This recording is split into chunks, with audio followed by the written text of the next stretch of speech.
j'espère que vous allez bien. Alors, l'intro est totalement foirée, il n'y a pas eu de générique ni rien. En fait, ce qui s'est passé, c'est que pendant la préparation de l'émission, j'avais la notification du dernier follow qui était en boucle. Donc du coup, j'étais obligé de démarrer un peu en catastrophe, j'espère que vous allez bien. Chaton, je suis là, mais je mute à tout à l'heure chaton. Donc ce qu'on va faire, on va faire comme si vous n'avez pas vu, mais je vais quand même lancer le générique. Le générique qui commence maintenant.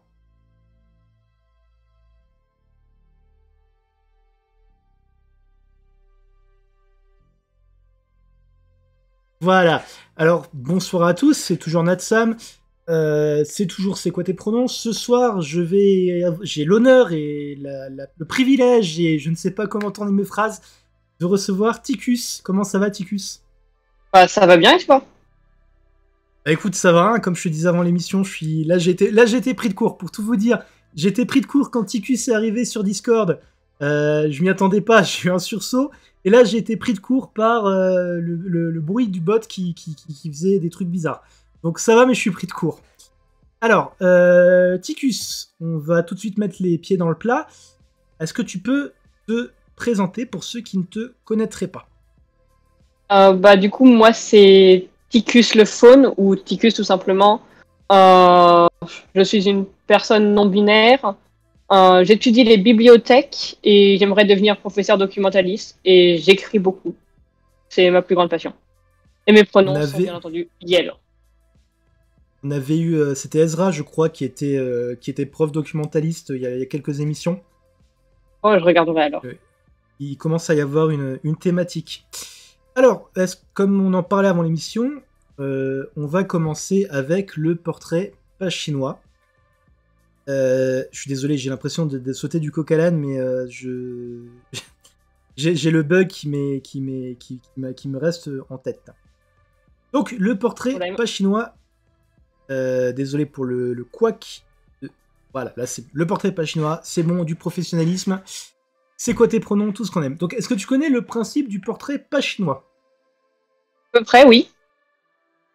D'accord. Bon, tu peux juste me rappeler ce que t'as dit avant l'émission sur le sujet? Que j'allais être nulle, que j'allais réfléchir beaucoup, que j'ai pas une bonne culture générale, donc pour citer des films et tout ça, je vais prendre du temps, mais que, bon, tu m'as dit qu'il n'y avait pas moyen d'être nul, et c'est pas faux, mais bon, je serais nul quand même. On va voir ça tout de suite. Alors, si tu étais un film.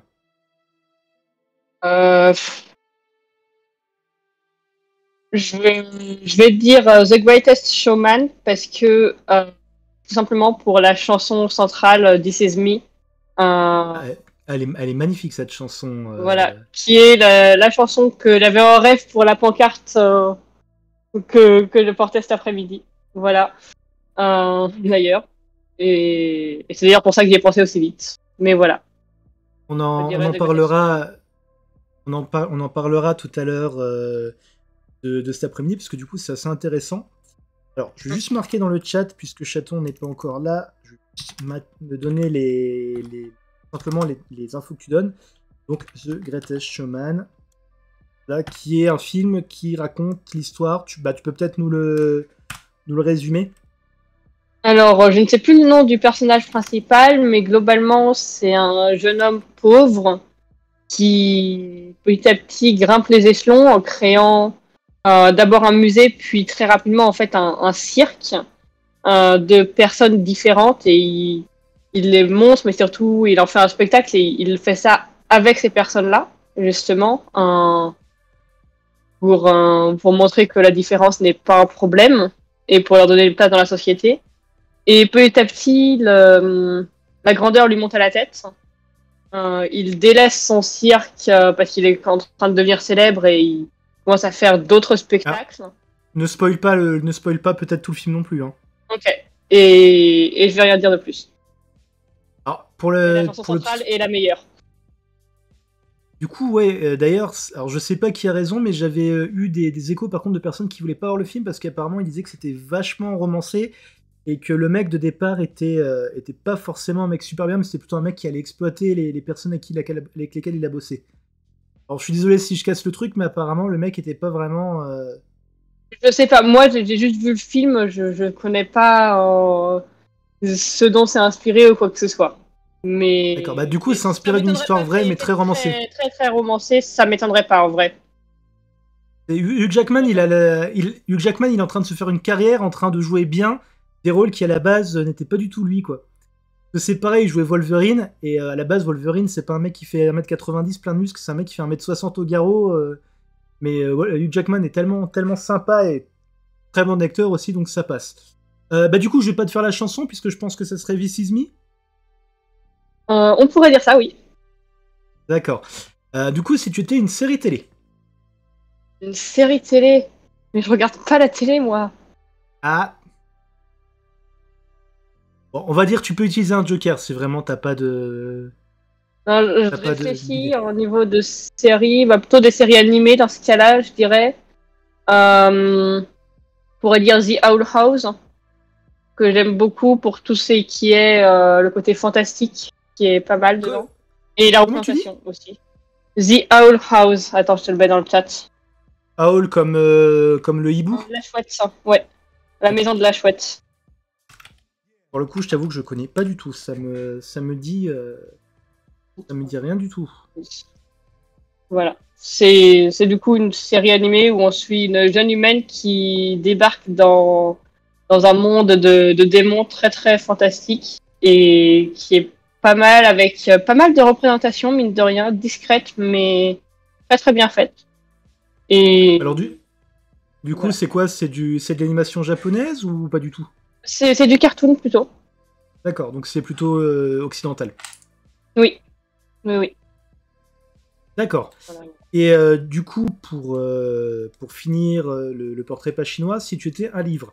Alors, chose que je dis pas d'habitude parce que les gens ont plus tendance à chercher du côté des romans, mais bien évidemment, si c'est autre chose qu'un roman, ça peut aussi être du manga par exemple, ou de la BD ou du comics, peu importe, c'est pas obligatoirement un roman. Hein. C'est vrai que je me rends compte que je l'ai jamais dit, mais c'est vrai que souvent les gens sont un peu en mode oula, je sais pas trop. Ça peut être de la BD. Ouais. Je vois. En soi, j'ai envie Ou de le dire geeks. les miens, sauf que les miens, bah, ils sont pas encore publics, donc ça marche pas vraiment. Qu'est-ce que je pourrais dire sinon comme livre bah, je vais rester sur du roman, désolé. Pas de La souci. Horde du Contrevent de Alain Damasio. Alors, je vais te le noter, t'emmerdes pas. La Horde du Contrevent. Oh, Prince Alors, Sidon, qu'est-ce que tu fais là? Quelqu'un que je je connais. pense que je pense qu'il est venu te regarder pour le coup. Ouais, Bienvenue à toi, Prince Sidon, pardon. Sidon, c'est ça? Ouais. Sidon, oui. Bienvenue à toi. Si l'émission te plaît, n'hésite pas à follow, ça fait toujours plaisir. Moi, je vais mettre mes lunettes parce que je ne Contrevent. vois plus rien. Oui, désolé, c'est parce que je ne voyais plus rien. Je commence vraiment à vieillir. Merci. Donc voilà, on va s'arrêter là pour le portrait pas chinois. Par contre, je vais faire un truc avec toi que j'avais commencé à faire tout doucement avec les autres invités. Et derrière toi, je vois pas mal de trucs qui m'ont l'air bien sympas. Alors, je crois reconnaître une série de livres. C'est quoi? Oui. C'est un TARDIS en papercraft, c'est ça? Pas du tout, ça c'est une boîte. Enfin, le D'accord. machin vert là, c'est une boîte dans laquelle il y a du thé matcha, pour être honnête. D'accord. Non, parce que de loin, ça ressemble vachement à un TARDIS quand même. Mais bon, comme c'est un peu une obsession, tout ressemble. Tout ressemble à TARDIS. Alors, on a Prince Sidon qui nous dit absolument j'ai vu passer le tweet d'annonce de Tocus. Merci pour le follow. Le concept de l'émission a l'air Oui, sympa. merci de me respecter. Merci beaucoup. Et je suis rassuré parce que du coup, comme dit tout à l'heure, avant de lancer l'émission, on avait l'alerte follow en boucle et je suis content de voir que ça refait la même. Ça aurait Donc été voilà. embêtant. Ouais. Et d'ailleurs, je me rends compte que du coup, mon alerte en plus n'est même plus à jour. Donc le lastest follower n'est pas Ticus, mais Prince. Sinon, je suis désolé. c'est le stream à ta mère ce soir. Et donc, en dessous, je vois, c'est quoi? C'est une série de livres ou je suis niveau totalement... Alors, c'est une série de livres, oui, c'est des mangas. Du coup, là c'est la série de l'Attaque des Titans qui est complète. Ah, Et en dessous, j'ai certains My Hero Academia et quelques autres séries un peu commencées. Voilà. d'accord. Ok. Voilà. Et de l'autre côté, je vois une espèce de carte. C'est quoi? Ou des signatures peut-être. C'est difficile à dire. J'ai Où ça, l'impression... alors De l'autre côté, en fait. Ce qu'il y a sur le mur, là Oui, voilà, ouais. ça, alors c'est un truc qui est pas du tout fini, mais c'est mon obsession quand j'écris, en fait. comme j'ai écrit des trucs avec parfois beaucoup trop de points de vue en parallèle, j'ai besoin de me faire est-ce que tu vois dans les séries de policières, les tableaux avec des fils rouges partout? Oui, c'était à ça que je pensais. C'est la base, en fait, pour ça. Et du coup, toute la colonne qu'on voit, c'est les 21 personnages que je suis. Et après, va y avoir un fil rouge par personnage, mais il faut déjà que je finisse d'accrocher tous les petits papiers au mur, et c'est long. Ça prend des jours et des jours à faire. C'est vrai que dans les films, quand ils commencent à avoir un truc comme ça, t'as l'impression que c'est fait du jour au lendemain, genre ils claquent des doigts, t'as déjà tout qui est mis en place. C'est ça, mais en fait, c'est hyper long à faire, et ça permet beaucoup de réfléchir à son histoire aussi quand on le fait, parce que sinon tu te dis, bon, ce papier-là, il est avant celui-là ou après celui-là? Et voilà, ça avance bien. Mais j'avais... alors, je suis désolé, j'ai plus le nom, mais je sais que quand j'avais commencé à bosser sur un de mes bouquins, il y avait un logiciel qui permettait de faire ça, en fait, où tu pouvais, en fait, rentrer tes personnages, les caractéristiques, et mettre les liens entre eux. Par contre, je suis désolé, le nom du logiciel m'échappe totalement, mais ça existe. Je sais que ça existe, mais ça fait aussi une chouette déco de chambre, et c'est... Oui. Je trouve que c'est pas pareil quand c'est en physique qu'en numérique, mais bien que c'est souvent plus simple à faire en numérique, malheureusement. Après, j'imagine aussi le truc, si t'as des liens complexes, genre avoir une ficelle qui fait alors un tel a couché avec la mère de un tel, ça peut être assez marrant aussi comme déco, quoi. Oui, ça peut être long, mais non, là c'est plus simple parce qu'ils en sont tous dans la même tranche d'âge. Et globalement, je résume qu'une seule semaine de leur vie. La même semaine de tous les points de vue, et c'est une galère sans nom, il se passe tellement de trucs dans leur vie. Bah écoute, ce que je te propose... autant que je les adore. Ce que je te propose, on garde le truc après, parce que du coup, le fait que tu sois en train d'écrire un bouquin, c'est super intéressant, je trouve. Je dis pas ça en mode on n'en parlera pas, c'est vraiment on en parle tout à l'heure. Oui, non, mais je te propose du coup qu'on passe à ton parcours. Donc quand je parle du parcours, bien évidemment, c'est par rapport à la communauté LGBT, donc la non-binarité, tout ça. Déjà, tu as 23 ans, je crois.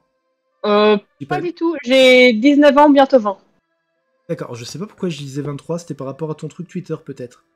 T'as pas un truc avec 23? Non? S'il te plaît, dis oui, ça évitera que je passe pour un... Ça me dit rien, mais peut-être.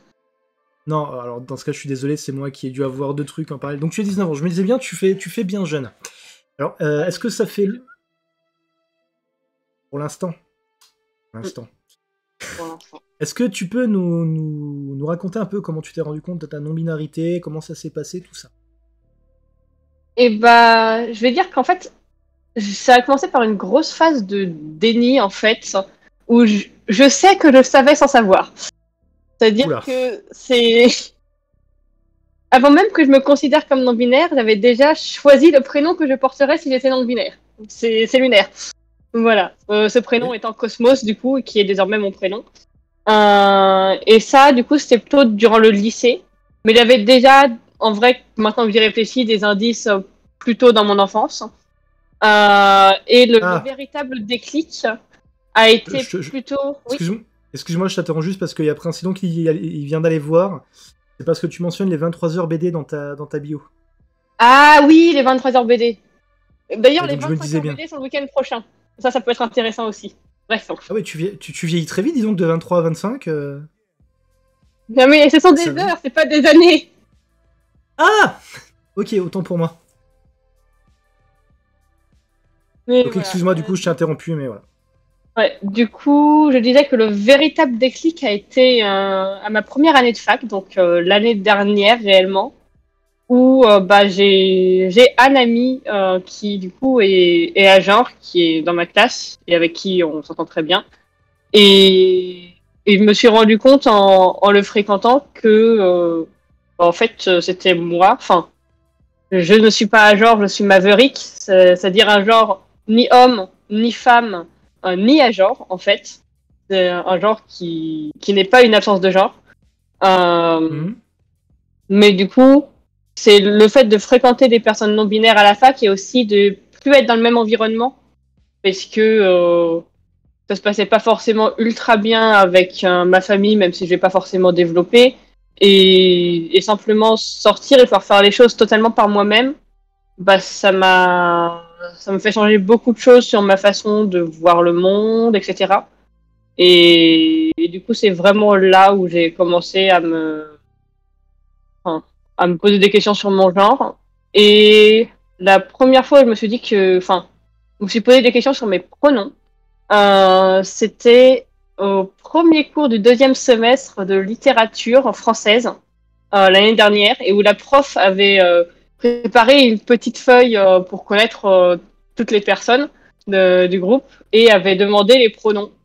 Ah, c'est Et classe. j'ai bugué, en fait, quand elle a dû les mettre, parce qu'à ce moment-là, je me considérais encore comme elle. Et du coup, j'avais envie de mettre elle, et en même temps, j'étais là, non, c'est pas elle. Et du coup, finalement, j'ai mis elle. Et à la fin du semestre, j'avais changé mes pronoms, et du coup, j'ai décidé, à la fin du semestre, je voyais déjà plus la prof. Je lui ai envoyé un message pour lui dire que c'était elle aussi qui m'avait fait changer mes pronoms indirectement. Et elle était ultra contente, et son mail des retours était génial. Voilà. C'est cool, c'est cool pour une fois, c'est assez rare dans les témoignages que j'ai, que quelqu'un mentionne que du coup c'est une prof, hein. C'est une prof, t'as dit Oui, que c'est une prof, une très très jeune prof. Je crois qu'on était sa première année à la fac. Ah oui, d'accord, ouais, ça explique un peu, du coup. Oui, non, ça explique. Et puis aussi, je suis à Rennes 2 au niveau de la fac. Et Rennes 2, c'est une fac très très ouverte. Elle a été l'une des premières facs à accepter les noms d'usage et les changements de civilité d'usage également. Donc, c'est une fac qui est assez ouverte et assez bien sur ces sujets-là. Alors j'allais te dire, évite peut-être de donner des informations trop précises, mais d'un autre côté, c'est vrai que pour une fois qu'on a un contexte scolaire qui est plutôt positif, c'est vrai que ça fait du bien de pouvoir dire pour une fois, parler vraiment d'un truc précis pour une bonne raison, quoi. Voilà. Dans tous les cas, comme je suis allée à la Pride aujourd'hui, la Pride c'est forcément à Rennes. Donc bon, au bout d'un moment, c'est pas des informations en plus que je donne, quoi. Oui, oui, non, mais on sait jamais, parce qu'après, Oui, non, certaines je suis personnes... d'accord et je vais pas donner plus précisément ma filière ou où est-ce que j'habite à Rennes. Non, ça n'a Ah, pas d'intérêt. tu vas pas dire que t'habites au 29 rue de la Source Non? Non? Ah zut, peut-être fallait pas le dire, je suis désolé. Non, t'inquiète pas. Donc, Personne ne veut la noter dans tous les cas. voilà, je vais absolument pas le noter. Non, je déconne, de toute façon, c'était pas ça, c'est pas le 29, c'est le 25. Donc, tu es relativement... le doxing en live, ouais, exactement.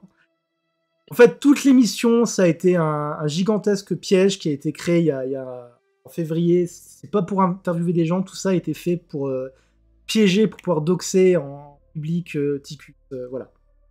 Voilà. Là, il va y avoir... Je ne connaissais pas l'émission il y a 2 semaines. Hein. Je précise, quand même. Quoi, tu veux dire, tu n'es pas fan depuis le début? Malheureusement, non. Mais maintenant, je vais suivre, quand même. Ah, c'est gentil. Non, van à part, non, effectivement, c'est vrai que ça fait du bien d'avoir un... J'ai l'impression que ton parcours, enfin, en tout cas, du côté scolaire, a du coup été vachement facilité par comment dire, le contexte dans lequel tu évolues, on va dire. Oui, l'environnement à la fac est plutôt chouette. Et ça aide beaucoup, c'est sûr. Alors du coup, bon, t'as dit que tu voulais pas trop entre guillemets t'éterniser sur le point famille. Par contre, du coup, est-ce qu'au niveau de tes amis, t'as eu des bonnes surprises ou des mauvaises surprises? Encore une fois, si tu veux en parler.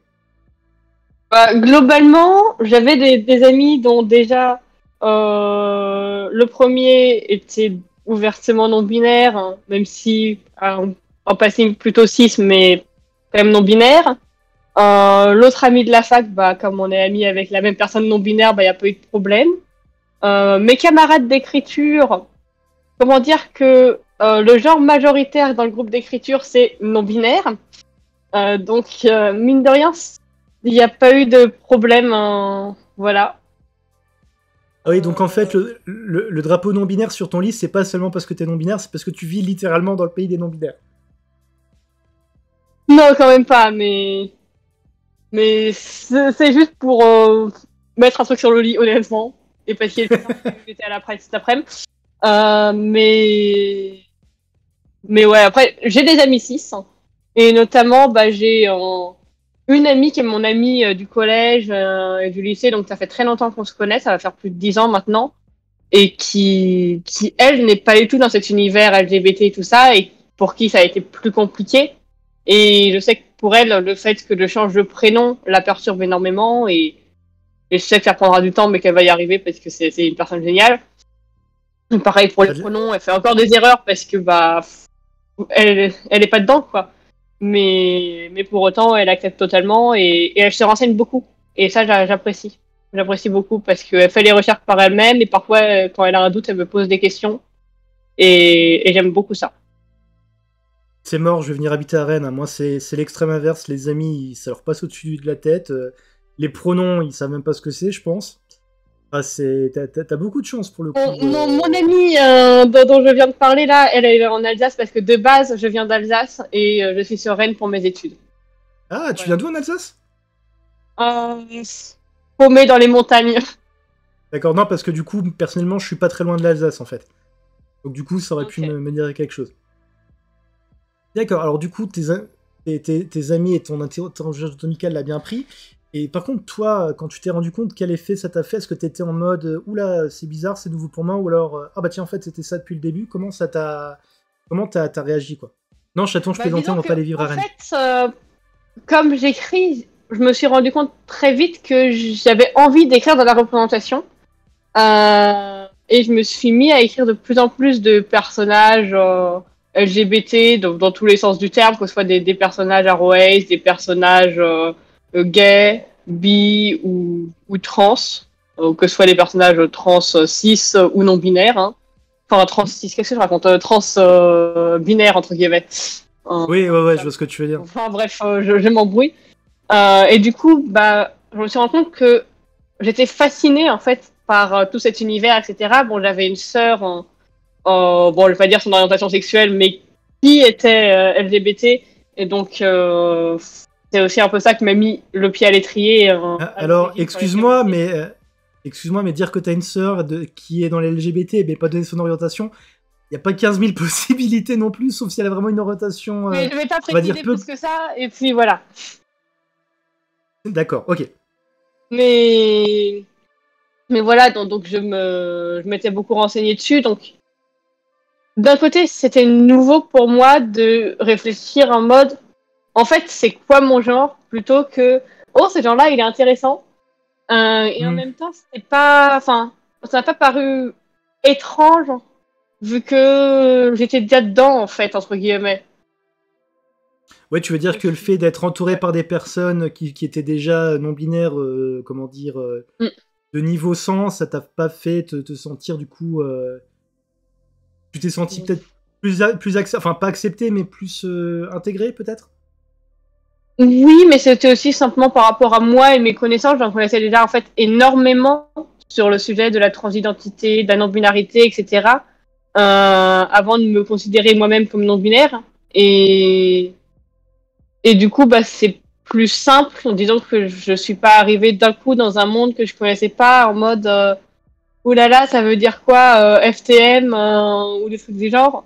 Et c'était aussi un peu rassurant de tout connaître. Enfin, tout non, parce qu'on peut jamais tout connaître, mais de connaître plein de choses, disons. C'est vrai qu'effectivement, de ce côté-là. Après, du coup, ça fait 1 an et quelques, on va dire, que tu t'es révélé Oui. comme non-binaire, c'est ça? Oui, Après, on va dire ça. j'ai envie de te dire, personnellement, moi, ça va faire 10 ans, peut-être même un peu plus. Et même moi, honnêtement, j'en découvre tous les jours. Hein. C'est pas. Oui, Comme on le dit pareil. souvent. Comme on le dit souvent dans l'émission, le genre, c'est pas quelque chose qui est. Genre, c'est pas du jour au lendemain, tu te réveilles, tu dis ah oui, tiens, je suis non-binaire, puis pof, dans ta tête, t'as tous les termes, toutes les informations qui pop. C'est pas comme ça que ça fonctionne. Non, non. Mais justement, j'en avais déjà beaucoup au moment où je me suis dit, enfin, où j'ai compris que j'étais non-binaire. Et du coup, ça a aidé. C'était chouette. Alors, Il avait Chaton des me dit amis à qui je pouvais poser des questions. Chaton me dit mon coming out date de 2019. Oui, mais il y a eu coming out et puis il y a eu l'avant coming out, on va dire. Alors, par rapport à ton expression de genre, une petite question, je t'avoue que ça m'a rendu un peu curieux tout à l'heure. La moustache, est-ce que c'est par rapport à la Pride cet après-midi ou c'est quelque chose que tu as choisi d'intégrer à ton expression de genre C'est quelque chose que je porte régulièrement, pas forcément tout le temps, mais j'aime porter la moustache. Et si je pouvais, je porterais aussi la barbe, mais j'ai pas de poils pour l'instant, donc non. Alors, si c'est indiscret, du coup, tu vas faire ce qu'il faut pour en avoir, ou c'est juste comme ça, une idée où tu dis c'est dommage que j'en ai pas J'en sais rien, c'est en pleine réflexion, pour D'accord, être honnête. d'accord. Alors, encore une fois, bon, Euh, désolé, la question était peut-être un peu indiscrète, et j'ai juste profité du fait que tu en parles toi-même pour rebondir dessus. Mais encore une fois, ceux qui nous regardent, qui sont concernés ou pas, sachez-le, il n'y a aucune obligation de faire oui. quoi que ce soit, il n'y a pas une obligation d'avoir une expression de genre particulière, il n'y a pas une obligation de transitionner d'une façon ou d'une autre. C'est totalement l'expression de genre est un peu encore à part du genre qu'on est. Alors c'est marrant, tu connaîtras pas, mais du coup j'ai l'impression, Chaton notamment pourra peut-être réagir ou d'autres personnes qui écoutent sans participer, mais de rien après sinon c'est normal. Mais du coup tu ressembles un peu à un mini Paul, Paul qui est un ami non binaire justement, qui porte la moustache exactement pareil, qui a la même longueur de cheveux. Donc, depuis tout à l'heure ça me trouble, j'ai l'impression d'interviewer la version mini moi. Alors. Oui, c'est ce que disait Chaton. Nous avons un sérieux, un sérieux concurrent à notre ambi à moustache préféré. J'ai pas dit que Paul était mon ambi préféré. Hein. J'ai jamais dit ça. Je suis désolé, je dirais pas ça de quelqu'un qui n'aime pas Bon Jovi. Alors, c'est peut-être ton ambi préféré, mais c'est pas le mien. Voilà. Paul, on te salue si tu regardes cette émission quand même. Salut Paul. Je sais pas qui tu es, Du- mais il paraît qu'on se ressemble. Oui, c'est quelqu'un de très sympa en vrai. C'est une personne qu'on essaye d'avoir dans l'émission depuis pas mal de temps, mais malheureusement qui travaille les samedis soirs, donc ça aide pas.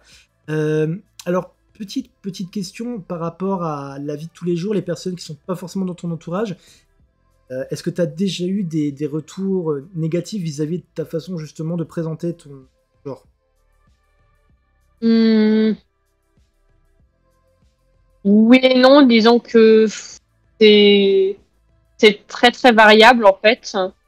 Il y en a beaucoup qui ne disent tout simplement rien, mais qui jugent du regard. Et moi, c'est quelque chose qui me touche beaucoup, le regard des autres et le fait qu'on parle dans mon dos. Et je sais qu'il y en a certains qui parlent dans mon dos. Et j'aime pas ça, pour être honnête, voilà. Mais personne n'aime ça.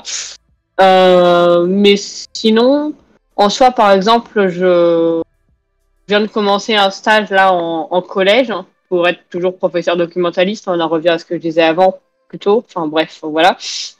Hmm. Et il n'y a pas de problème direct au fait que que je m'habille comme je suis, que je vienne avec mon bandeau ou ma moustache. Bon, après, les élèves disent quand même madame parce que ce sont des élèves de 6e et qui ne te laissent pas et que bah, Ouais, c'est c'est compliqué de devoir pas. leur expliquer à chaque fois. Mais voilà. C'est vrai Et qu'effectivement, bon. ça par contre, il y a des risques.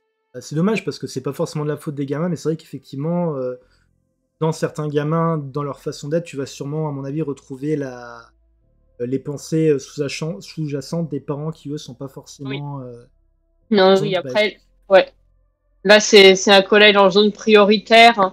Donc, en plus, c'est pas forcément les profils les plus faciles, on va dire ça comme ça. Et pourtant, ce sont des gamins qui sont très très sympas, honnêtement. Mais c'est. Parfois, si on essaye de les reprendre sur un détail, ils vont partir en vrille. Et du coup, bah, certains détails, on passe et tant pis. c'est Durant vrai que l'année, je compte bien réussir à leur expliquer ce qu'est la non-binarité, mais c'est compliqué pour commencer. est-ce que tu crains pas d'avoir des retours négatifs vis-à-vis de tes supérieurs? Bah, pour l'instant, j'en ai pas eu et globalement, j'ai demandé à mon tuteur de stage en fait si c'était ok d'être out dans le collège, etc.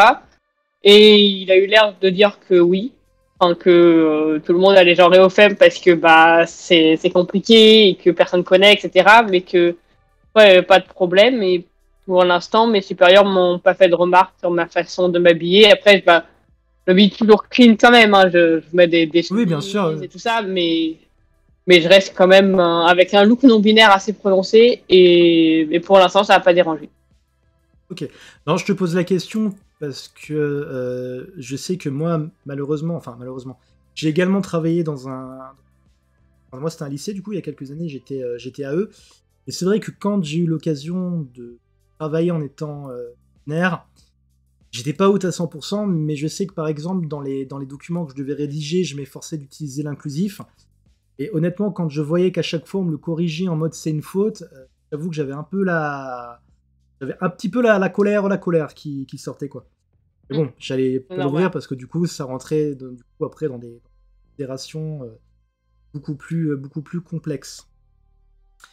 Du coup, est-ce que il y a des choses que tu as vécues en rapport à ta non-binarité ou précédente à non-binarité en particulier dont tu voudrais nous parler? Je pense que par exemple, ça pourrait peut-être être l'occasion de parler des Prides. Est-ce que tu en as déjà fait plusieurs? Est-ce que c'était ta première cet après-midi? Et nous parler un peu de tout ça, Alors, quoi. j'en avais déjà fait une cet été, en fait, mais comme je viens d'un petit coin paumé dans les montagnes, je pouvais pas, en fait, aller à Strasbourg pour faire la Pride durant le mois de juin, etc., parce qu'il fallait demander à mes parents pour pouvoir sortir, parce que déjà, il fallait qu'ils m'emmènent rien que train au minimum, et du coup, c'était compliqué. Donc, j'en avais pas fait beaucoup, mais j'en avais déjà fait. Et j'avais déjà fait d'autres manifestations pour d'autres causes. Euh, mais cet après-midi, ça a été quand même une première pour moi. Simplement parce que c'est la première fois que je me suis pris des lacrymos dans la gueule.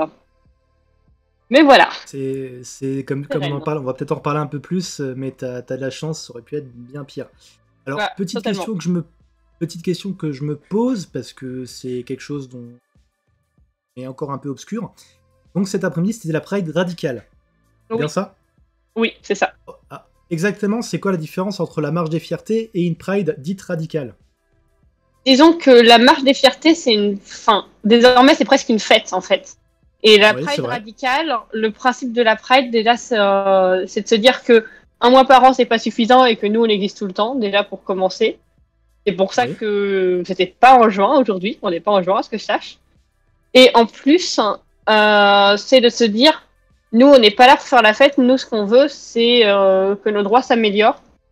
Et donc, la Pride radicale, c'est souvent plus violent, moins de couleurs, plus de noir, plus de cagoules, plus de gens qui taguent et qui écrivent sur les murs, plus de violences policières derrière, forcément. Euh, euh, voilà, voilà. C'est ça la Pride radicale. Mais ça reste une Pride quand même, et le but, c'est quand même de montrer, enfin, de d'être visible, d'être fier de qui on est, de ce qu'on est, et de faire valoir nos droits toujours. Alors on a Mais Prince Silon pas qui de la nous même fait façon. Prince Silon nous dit une remarque qui est intéressante. Il nous fait c'est la marche des fiertés sans le pinkwashing. Oui, un peu, oui. Voilà. Après, Après, après bah, je personnellement, préfère quand même la marche des fiertés parce que c'est agréable quand même de marcher en musique, en dansant, etc. Mais la Pride radicale, c'est pas mal aussi, je trouve. je trouve que personnellement, je sais pas ce que vous en pensez sur le chat, n'hésitez pas à nous dire ce que vous en pensez, mais je trouve qu'en fait c'est deux aspects de la lutte qui sont complémentaires en fait. Totalement. Parce Totalement. qu'il y en a une, Mais il y ouais. en a plus, il y a la marche des fiertés c'est plus youpi on existe, et Mhm. la marche radicale de ce que je crois comprendre c'est plus on existe et fermez votre gueule quoi. Oui, Enfin, bah, la marche radicale, là, c'est vraiment, enfin, je l'ai vraiment vécu un peu bah, comme la chanson This Is Me, on y revient, où vraiment c'est les autres ne s'attendent pas à nous voir, les autres, enfin, les autres nous regardent pas ou pas bien, et nous on arrive, on marche, on trace et on continue et on se montre et on n'arrête pas de se montrer et peu importe ce qu'ils nous disent. C'est voilà, c'est un peu comme ça que je l'ai vécu en tout cas moi. alors, Voilà. je m'excuse, je vais juste noter un truc sur le chat, parce que j'aurais dû vous le conseiller tout à l'heure, mais j'ai totalement zappé, je vais vous le noter maintenant avant d'oublier. C'est un morceau de musique aussi. Je vous conseille de chercher. Alors, c'est une reprise, je n'ai plus l'artiste original, mais cherchez cette version-là parce que je trouve qu'elle est magnifique. En plus, du coup, elle est chantée par une personne qui est gay. C'est People Like Us. Alors, j'ai absolument plus l'artiste original en tête, je suis désolé, mais la reprise est chantée par Matt Boomer, qui est un acteur openly gay depuis des années. Ok. Qui le Bah, je thème me de la note ça chanson, aussi. le thème de la chanson est assez similaire à This Is Me en fait, peut-être un peu plus festive, mais chanté par justement une personne qui est concernée par la communauté LGBT, Mhm. c'est totalement noté. Donc du coup, tu expliquais que malheureusement ça a été ta première fois à cause des lacrymos. Oui. Malheureusement, c'est l'aspect un peu négatif, mais je pense que ça peut quand même c'est être l'aspect intéressant négatif d'en de la parler. Pride radicale, ouais. Bah, disons que la Pride radicale, mine de rien, il y a quand même le mot radical dedans. Et Rennes, c'est une ville qui est connue pour ces personnes un peu extrémistes de gauche, de droite beaucoup moins. Même si bah, il y avait quand même une manif pour Lola cet après-midi en parallèle de la Pride, ce qui n'a pas aidé. Vous notez la qualité du choix de la date. Hein, Ah oui, qui, oui. à mon avis, est peut-être pas forcément Bah, disons que nous, volontaire. c'était prévu depuis longtemps. C'est la marche pour Lola qui. Enfin, nous, c'était prévu avant même la mort de Lola. Donc, bon, on peut pas dire que nous, on a fait exprès d'embêter l'extrême droite, mais on était content de pouvoir le faire quand même. Bah, après, maintenant, je pense que l'extrême droite a aussi choisi la date là, justement, pour faire chier l'extrême gauche. Hein. Ah, Comme ça, bah, d'extérieur, c'est possible, l'impression hein. que ça donne. Attention, C'est fort je possible. ne jette pas d'accusation. On va éviter les procès, déjà qu'on met pas mal de trucs sur le dos ces temps-ci. Mais ça semble être une coïncidence Voilà. Après, officiellement, assez il y avait quand particulière. même 3 choses hein, à Rennes aujourd'hui, parce qu'il y avait également le marathon vert, donc qui est là est une marche pour le climat. Mais du coup, il y avait 3 manifestations qui se partageaient le centre-ville, sans compter les contre-manifestations. Donc ça m'étonne pas que ça ait pété et qu'il y ait eu des lacrymos malheureusement, parce que déjà que simplement une marche radicale, c'est déjà tendu de base, mais en plus quand il y a des manifestants totalement opposés à quelques rues d'intervalle, forcément les flics ils sont encore plus tendus et forcément ça part encore plus vite que d'habitude. Sans Alors, vouloir les défendre, voilà, mais voilà. petit commentaire de Chaton qui nous dit disons une Pride pas radicale aujourd'hui, c'est bien pour les gens qui ne peuvent pas manifester ou se trouver dans une situation à risque comme la plupart des manifestants de gauche. Bah, c'est vrai qu'effectivement, c'est moins. Oui. C'est certes plus corporate friendly, mais c'est vrai que d'un autre côté, c'est moins dangereux et c'est vrai qu'effectivement, je trouve Ah ça oui, cool bah qu'on puisse. c'est totalement 2 ambiances. Moi, c'était clairement la première fois que je voyais une manif de Pride totalement, enfin quasiment entièrement en noir avec quelques drapeaux et où les 3 quarts des gens étaient cagoulés. Enfin, pas les 3 quarts, mais dans le cortège de tête, ils étaient tous cagoulés. Et moi, c'était la première fois. Et c'est sûr que c'est vraiment 2 ambiances différentes et que il y a beaucoup de personnes qui ne pourraient pas faire une Pride radicale. Ah, c'est clairement Ça me en semble fait évident. il y en a une, c'est la marche des fiertés comme on dit, et l'autre, bah, c'est plus déjà une manifestation politique en fait. Bah, c'est ça.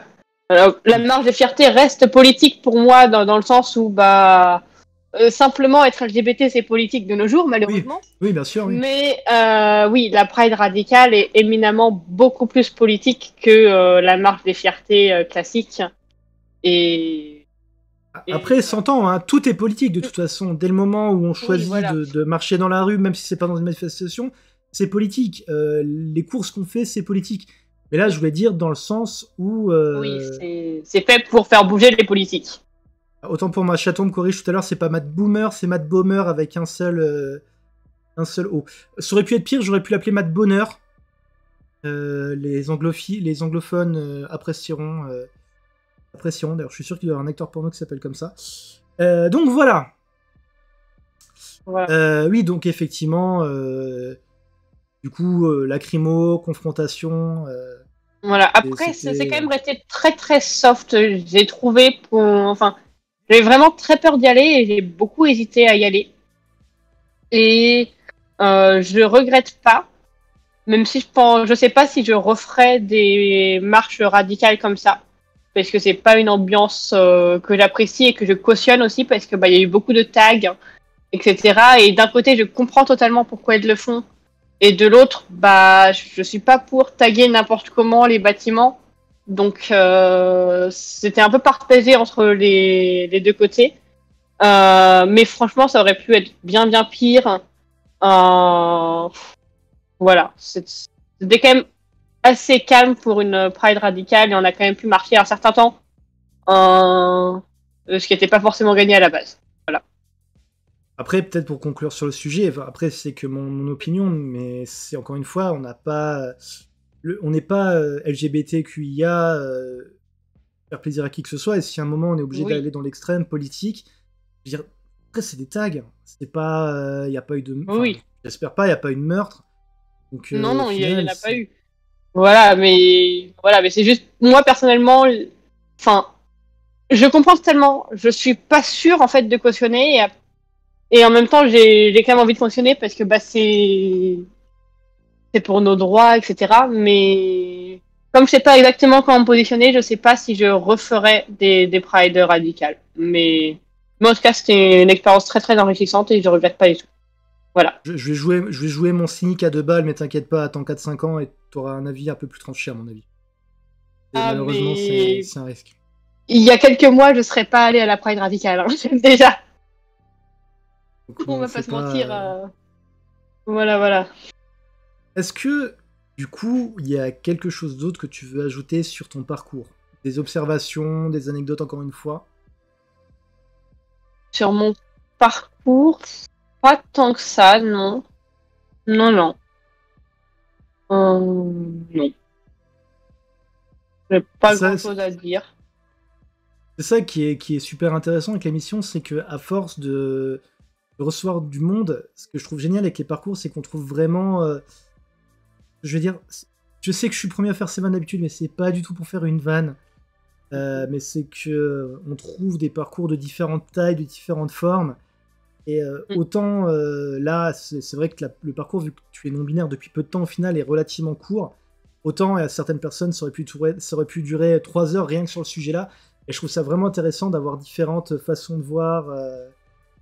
Alors, il y a Chaton qui me dit: J'ai raté le début, as-tu expliqué ce qu'est le genre Maverick? Alors, le genre Alors, Maverick, c'est quand tu es pilote de chasse. Ah non, non, pardon. ça pourrait, mais non. Maverick, du coup, c'est ni homme ni femme. C'est le concept de non-binaire, tu me diras. Mais également pas à genre, en fait. Moi, j'ai tendance à l'appeler vraiment le troisième genre, entre très gros guillemets toujours, parce que tous les genres non-binaires sont entre guillemets le troisième genre, dans le sens où, en fait, ce genre ne se définit pas avec les deux genres binaires et ne peut pas se définir avec ces genres. Mais en même temps, ce n'est pas une absence de genre. Euh, Alors que par exemple, le genre ne3 est, est entre les deux genres binaires, tu vois. C'est un peu. Voilà, c'est un troisième genre. Voilà. Alors, il y Vu a souvent, c'est un Princidon. classique. Oui, bah oui, non, mais c'est surtout marrant parce que Maverick, c'est le nom du personnage de Top Gun, en fait. D'où la vanne drôle. Je sais, Top Gun Maverick, on connaît. Hein. Mais d'ailleurs, regardez Top Gun Maverick, il est superbe ce film. Mm. Euh, Oui, Il y a Chaton qui nous disait: Moi, j'ai la réponse, mais c'est pour notre auditoire. mais voilà. Donc, pour simplifier, genre Maverick, ni femme, ni homme, mais encore un autre. Oui, mais pas à genre. Ce n'est pas une absence de genre. Pas une Voilà, absence de genre. c'est ça. Et encore une fois, c'est pas parce que tu es de genre Maverick que tu es obligé d'avoir un passing. Bah, du coup, tu peux Mm. pas vraiment un passing non binaire, c'est pas vraiment. C'est un peu une. Oui, mais Un- une voilà. apparence non binaire. Enfin, oui, voilà. D'ailleurs, c'est quoi une apparence non binaire au final, hein? Mm. Bah, c'est une apparence qui ne rentre pas dans les normes binaires actuelles de la société. On va dire ça comme ça. Oui, mais. Alors, je suis désolé, là, je passe un peu en mode connard tatillon en linguiste à 2 balles, mais au final, quand tu regardes déjà, même dans les genres entre guillemets dits binaires, t'as tellement de différences. Ah, de- mais je de- suis totalement d'accord. C'est des fois quelqu'un de juste, enfin même quelqu'un qui est un mec ou une femme, entre deux femmes ou deux mecs, le style va être totalement différent, quoi. Mais oui, mais En fait, après, ouais. C'est réussir à mélanger assez les deux genres pour que, enfin, les deux normes entre guillemets pour se dire, bah cette personne n'est pas là puisqu'elle a cette personne n'est pas une femme, elle porte une moustache, mais en même temps, c'est pas un homme, quoi. Enfin, c'est. ouais, non, Et à part ça, oui, c'est c'est très. compliqué d'avoir une apparence non binaire ou de. Voilà. Sachant que même là, bon, là, c'est pas du tout. Là, c'est encore une fois, c'est pour tâtonner, mais même t'as des femmes qui portent la moustache, en fait. Ah, T'as même mais des femmes qui totalement. portent la barbe. Oui. Mm. Donc, c'est là où tu te dis. En fait, c'est là où c'est compliqué parce que même quand toi-même tu es LGBTQ, donc non-binaire, trans ou quoi, toi-même tu peux avoir des façons de t'exprimer qui sont pas forcément entre guillemets juste. Par exemple, je t'ai pas repris dessus parce qu'au final, c'est toi qui raconte ton parcours, mais tout à l'heure, tu disais, je me considère comme non-binaire, je crois que c'est le terme que tu as utilisé. Alors que tu as certaines personnes, et j'avoue que j'en ferai partie, qui diraient, bah non, tu te considères pas comme non-binaire, tu es non-binaire. Oui. Par opposition, oui, par vrai. exemple, à certaines personnes que je nommerai pas, mais j'ai des noms qui me viennent en tête à cause des choses qui me sont arrivées plus tôt cette semaine.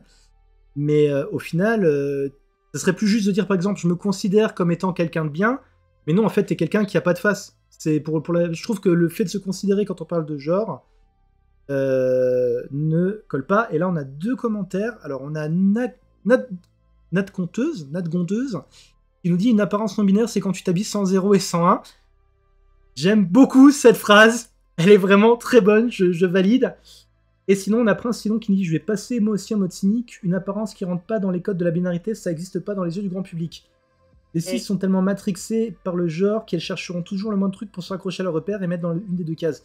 Oui, et puis surtout que t'as des personnes qui sont totalement... T'as des personnes totalement binaires, encore une fois. Je sais qu'il y a souvent le cas, on parle souvent d'Harry Styles qui a utilisé pas mal des codes de l'homosexualité, enfin, des fringues qu'on pourrait attribuer à l'homosexualité qui sont, alors que lui est un mec cis a priori. Alors, je crois qu'il est bi par contre, mais je suis pas sûr. Mais c'est vrai qu'au final, ça veut rien dire, quoi. Je sais plus quel star récemment. Je me demande si c'est pas Brad Pitt, peut-être, ou je sais plus. Ou même, non, on va faire un truc dont je suis sûr. Par exemple, je sais qu'il y a une certaine remise de prix. Il y avait l'acteur Oscar Isaac qui était en jupe. Mais personne n'allait lui dire qu'est-ce que tu fous, Oscar, c'est une tenue de nana, en fait. Donc du coup, c'est... Enfin, bref, tout ça pour dire que le principe de binarité et de genre sur les fringues, je trouve ça totalement obsolète de toute façon, quoi. Et du coup, je confirme que Nadège, du coup, enfin Nadj Conteuse, c'est ma sœur. Parce qu'elle vient de dire ça en chat et voilà. Du coup, coucou Nadège, enfin Nadj Conteuse, si tu veux te follow la chaîne, si le contenu t'intéresse, n'hésite pas, ça fera très plaisir. Voilà. Ouh. Eh ben, voilà comme on est. Non, je demandais si t'avais d'autres choses à rajouter sur ton... Merci Nadège, merci beaucoup. Du coup, oui, je demandais si tu avais d'autres choses à dire sur le sujet. Et je réagis juste à Chaton qui nous dit merci, je cherchais de représentation d'homme cis en jupe ou robe.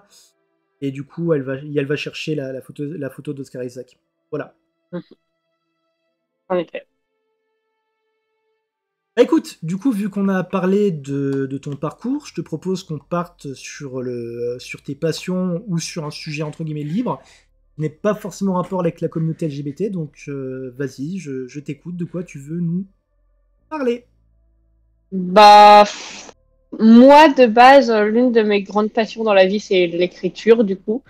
Quelque chose qui m'a beaucoup aidé dans certaines parties difficiles de ma vie et qui continue à m'aider et à me faire vivre à certains moments. Et voilà, du coup, j'écris un peu de tout. Moi, je fais autant de la poésie que du roman, que un tout petit peu de théâtre et des formes un peu touche à tout, un peu étranges. Voilà. À l'origine, mon Twitter était un Twitter d'écriture. En pratique, c'est devenu plus un Twitter qui parle de non-binarité et de sujets LGBT. Mais voilà. Et je vais bientôt être publié grâce à la fac avec le Master 2 édition qui du coup doit faire un projet d'édition. Et du coup, je vais publier mes poèmes en premier.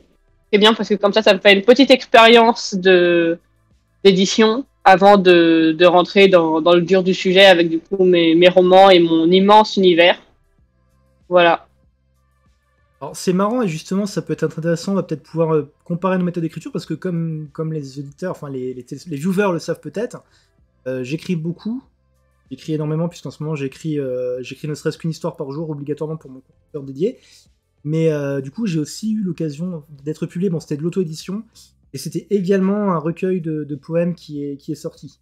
Alors vous excitez pas, hein, j'ai dû en vendre 5 exemplaires, mais bon moi je peux dire j'ai été publié. Oui, voilà. Ouais. Alors du coup, on va partir là-dessus. Ouais. Quand tu commençais à écrire, merci Lash 0wa pour le follow, n'hésite. Ça fait très plaisir, comme tu peux voir, tous les petits bonhommes en dessous, ça leur fait très plaisir. Et puis c'est cool, donc oui, donc je reprends le fil de ma pensée. Quand tu vas écrire un projet, comment tu le fais toi? Est-ce que c'est quelque chose qui te pop et tu commences à écrire tout de suite? Ou alors est-ce que tu vas plutôt du genre dire bon bah alors voilà, ça va se passer dans tel endroit, tel endroit, c'est tel contexte, c'est-à-dire que... Ouais. Bah, ça dépend en fait. C'est-à-dire que bah, pour la poésie, par exemple, c'est souvent des one-shots qui n'ont pas forcément de rapport entre eux. Donc, c'est assez simple. J'écris comme ça vient. Euh, pour tout ce qui est roman, je veux dire roman au sens large, donc également nouvelles et trucs indéfinissables que je vais caser dans cette case parce que c'est plus simple. C'est très très variable. Mais disons qu'en fait, j'ai un univers étendu, qui est un univers de science-fiction qui se D'accord. passe à peu près en 2342 pour l'un des épisodes et les autres sont autour. Euh, et du coup, bah, souvent, ça s'imbrique par rapport aux autres. Et je sais déjà que bah, ça va se passer une année après et que du coup, ça se passe avec tel personnage que je connais déjà d'un autre fragment. J'appelle mes textes des fragments dans cet univers parce que ce sont des fragments de l'univers. Et du coup, oui, je réfléchis à exactement où est-ce que ça se situe, mais pas forcément tout de suite avant de commencer à écrire. Et surtout, comme je connais déjà l'univers, bah, j'ai pas forcément besoin de refaire du world building à chaque fois. Et d'ailleurs, j'aime D'accord, ouais. moyen le world building, je préfère écrire, me rendre compte que ça va pas, et recommencer en changeant des trucs dans l'univers. Je préfère faire comme ça. D'accord, ouais, donc t'as quand même un, entre guillemets, on va dire, un procès qui est un process, et un projet d'un truc assez grand, quoi. Bah déjà, on Oui, se oui, rend oui. compte avec ton tableau derrière. Et Et ça, c'est que pour donc... un seul projet. Enfin, un seul fragment, j'entends. Alors du coup, je vais sortir des références qui vont peut-être être un peu foireuses, mais est-ce que c'est comme Marvel et t'as genre t'as déjà un truc de fin prévu qui serait genre le bouquin de tous les bouquins pour conclure ton univers, ou est-ce que c'est vraiment juste que tu dis bon bah voilà, une fois je vais raconter les histoires de un tel qui va chercher son pain, un jour ça va être un tel qui va sauver le monde, enfin est-ce que Oui, ça va c'est... beaucoup plus être dans cette deuxième vibe.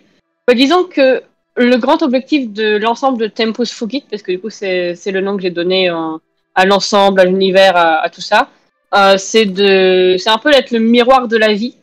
C'est aussi pour ça que j'appelle les textes des fragments, parce que ce sont des fragments du miroir cassé. On essaye de les recoller pour avoir un reflet plus ou moins net. Et je pars du principe qu'on ne peut pas tout représenter de la même façon. On va pas pouvoir représenter deux vies de la même façon. Et c'est pour ça que bah, il va y avoir certains fragments qui vont être sous forme de recueils de poèmes, de recueils de nouvelles, euh, de, de recueils de discours politiques. J'en ai un en cours qui s'appelle Vox Populi, qui est fait de discours en fait durant la révolution de mon univers. J'en ai un bah, justement Homo Omni Lupus Est qui est là sur le mur, enfin en cours sur le mur, où lui c'est un recueil de nouvelles slash en fait un jeu de rôle géant compliqué, chelou. Enfin, Ah oui, d'accord. c'est censé être 21 personnages où en fait ça, leurs 21 nouvelles se passent toutes en parallèle, donc j'ai les 21 points de vue détaillés à chaque fois, donc ça a été hyper long à faire. Je crois que j'ai plus de C'est 200 000 mots. c'est le même événement que tu vois sur les 21 ou pas du tout? Bah, en fait, c'est la même semaine environ. D'accord. Mais forcément, ils vivent pas forcément tous les mêmes choses tout le temps. Donc Mhm. souvent, ce sont des scènes où ils sont entre 2 et 5 personnes à chaque fois et qui se recoupent et ils se croisent tous ou pas d'ailleurs. Ou en fait, si, mais non, mais c'est compliqué parce que bref. C'est marrant la façon dont tu racontes le truc et le projet derrière, ça me fait vachement penser à Stephen King en fait. Stephen King, c'est pareil, on n'a pas l'impression, mais en gros, tous ces bouquins sont liés. T'as carrément tout un multivers, t'as même un monde où dedans Stephen King existe en tant que Stephen King. C'est-à-dire que du coup, c'est le personnage qui a les visions qui lui permettent de tout raconter. Mais au final, t'as pas forcément un but de fin.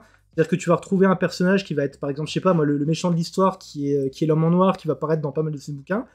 Mais t'as pas, entre guillemets, un truc prévu à la fin où tu vas voir genre les Avengers de l'horreur, où tu vas voir Carrie va taper la discute, je sais pas moi, avec les vampires de Salem. C'est vraiment un truc qui est lié, mais sans que ça soit dans un but de faire un truc final. Ça ressemble vachement du coup à ta façon de prévoir. Oui, oui, en effet. Bah, disons que c'est souvent on se dit, oh, le monde est petit. Je connais telle personne qui en fait est l'ami d'un tel qui est mon ami. Et du coup, c'est un peu ce que j'essaie de représenter aussi dedans, c'est-à-dire que tout le monde se connaît plus ou moins, sans pour autant forcément se connaître réellement. Mais du coup, toutes les histoires dans tout l'univers, qui pourtant englobe toute la planète Terre, hein, tout simplement, bah, toutes les histoires sont plus ou moins liées à différentes échelles et je trouve que c'est un peu tout simplement le reflet de notre société actuelle où tout se lie et où rien n'arrive jamais sans rien. Et voilà. Ouais, c'est vrai qu'au final, c'est peut-être encore la meilleure façon de créer un univers. En fait, c'est pas vraiment la façon de faire de Marvel, parce que je sais que par exemple Marvel, pourquoi Marvel? Parce que maintenant, à l'heure actuelle, au niveau du divertissement, quand on parle de multivers ou d'univers connecté, Ah oui, généralement on pense Marvel.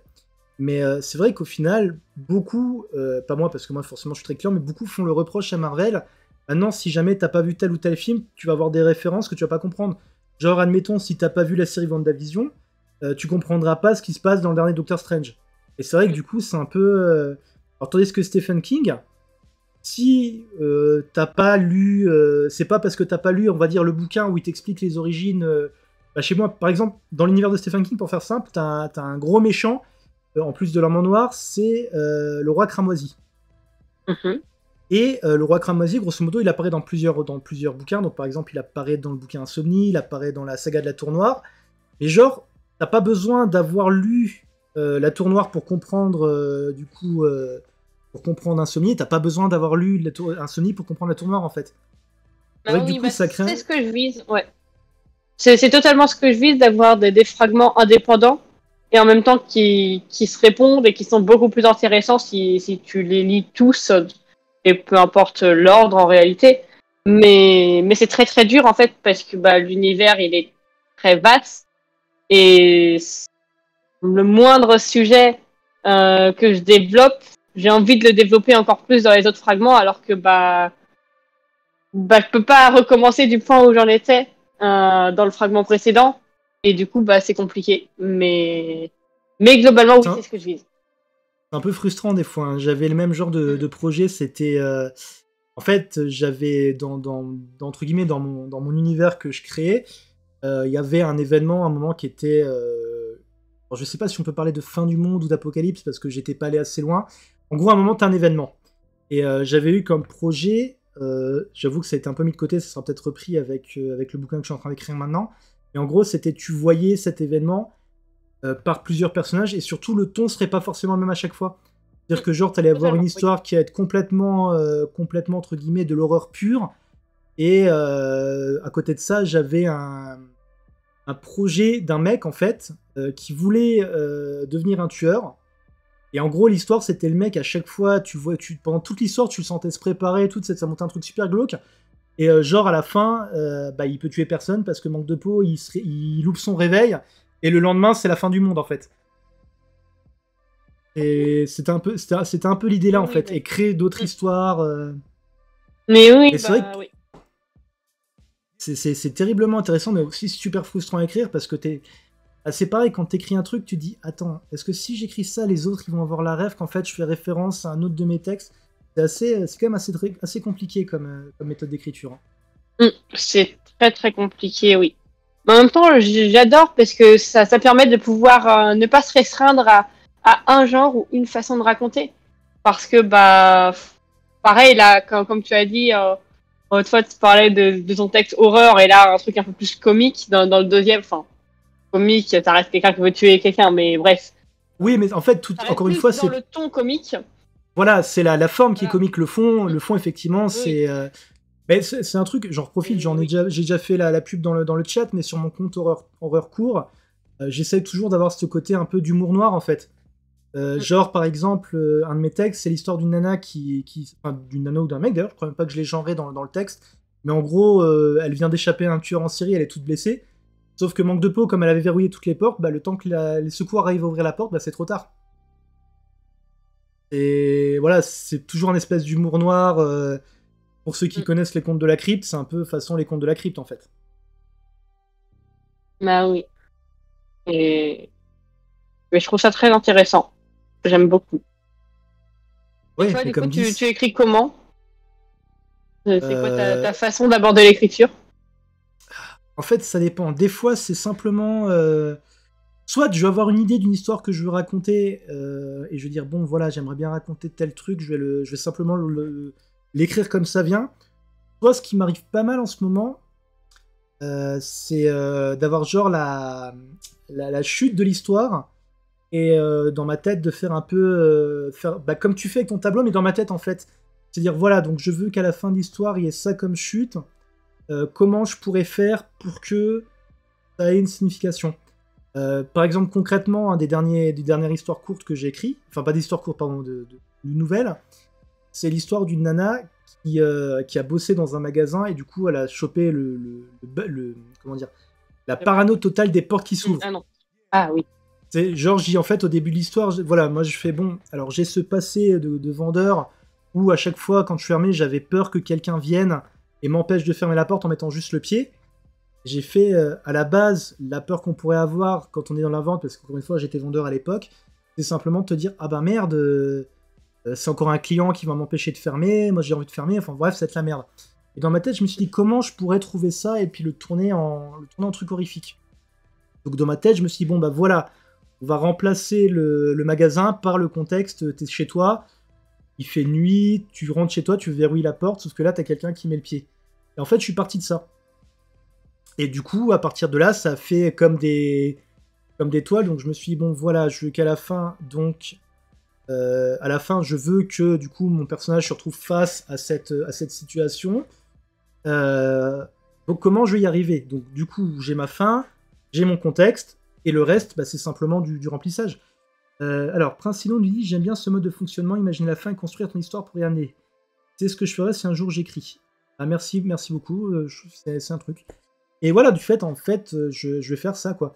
Après, je vais toujours chercher ça, par contre, dans tous les textes que j'écris, j'essaie toujours qu'il y ait un twist à la fin, parce que la majorité des trucs que moi j'ai connus, encore une fois, genre je parlais des contes de la crypte, il y a la série Cryptshow aussi, ça fonctionne toujours un peu sur le même principe, en fait.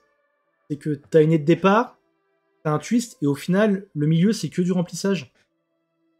Donc, je fais ça comme ça. Ou alors, ce que je fais des fois, mais c'est plus un exercice qu'autre chose, c'est je le fais sur stream, d'ailleurs.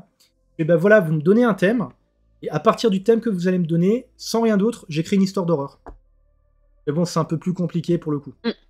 Mais moi, je préfère écrire commencer et que ce soit, mes personnages qui me disent ce qu'ils font en fait, et pas Oui. moi qui choisis ce qu'ils font. Et du coup, je pars plutôt du début plutôt que la fin. J'ai une vague idée de ce que devrait être la fin en théorie.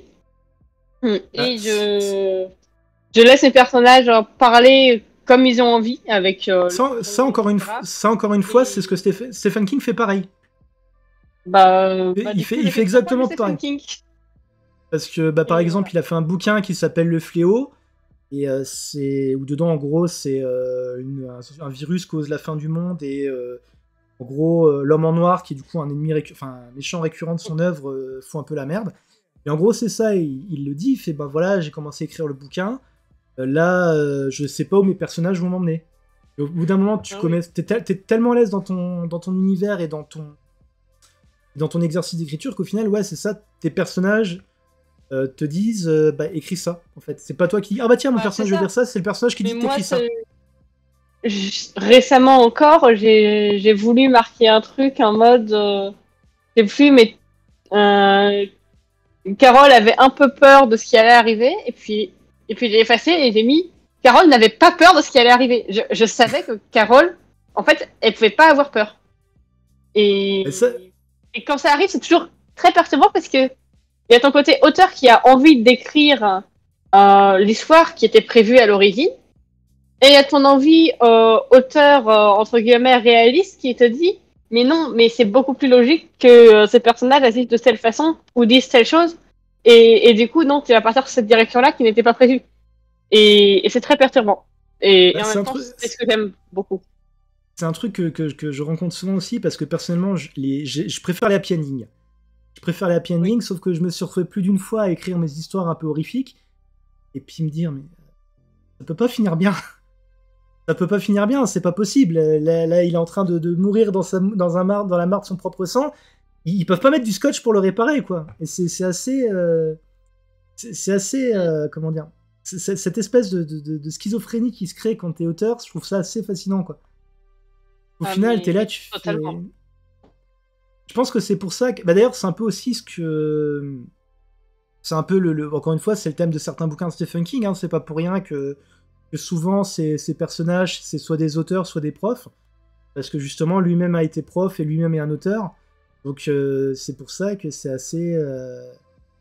que c'est assez marrant, quoi. Je sais qu'il a écrit un bouquin, je crois que c'est Anatomie de l'horreur, je vais vous le mettre dans le chat, qui en gros est un essai, enfin, oui, je pense qu'on peut parler d'essai, où il explique notamment qu'il y a des bouquins où il s'est retrouvé à avoir prévu un chemin tel quel. Au bout d'un moment, il était tellement dans l'écriture de son personnage que lui-même, il savait plus comment ça allait finir, quoi. Un petit exemple, par exemple, le bouquin La ligne verte. Verte ou la ligne rouge? Petit coup de main dans la ligne verte, ça me dit un truc, mais je ne saurais pas dire. En gros, le truc avec la ligne verte, c'est par exemple, au fur et à mesure qu'il écrivait, il n'avait pas la fin. Ça lui est vraiment venu au fur et à mesure de l'avancée du... Et l'histoire est tellement bien conçue, et au final... mais attends, c'est impossible qu'il avait pas... Ouais, c'est la ligne verte, merci Principe. La ligne rouge, c'est un film de guerre. Tu dis, mais c'est impossible qu'il avait pas prévu dès le départ, mais en fait, c'est ouf. C'est un peu... Alors là, par contre, je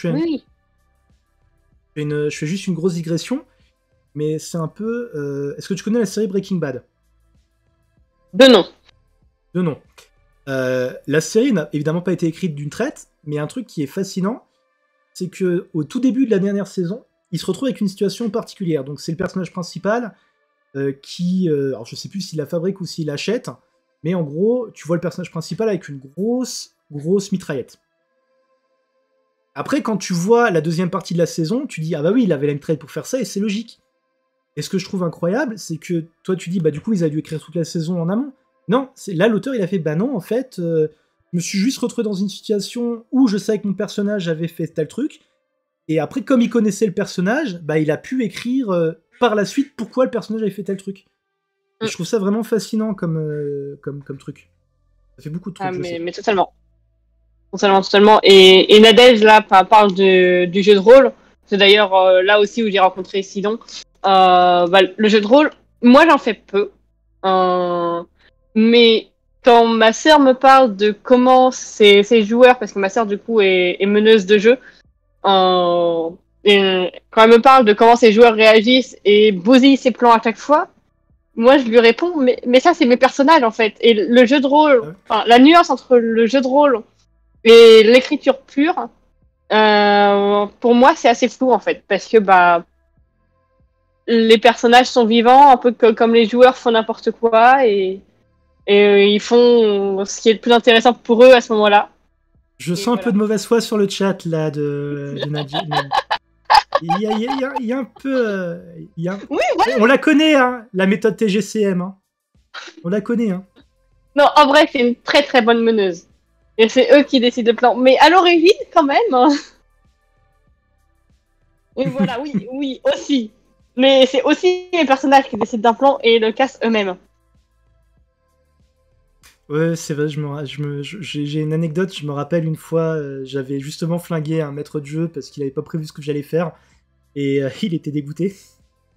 Il était dégoûté. Et je confirme que Sidon, il a réellement foutu n'importe quoi durant le jeu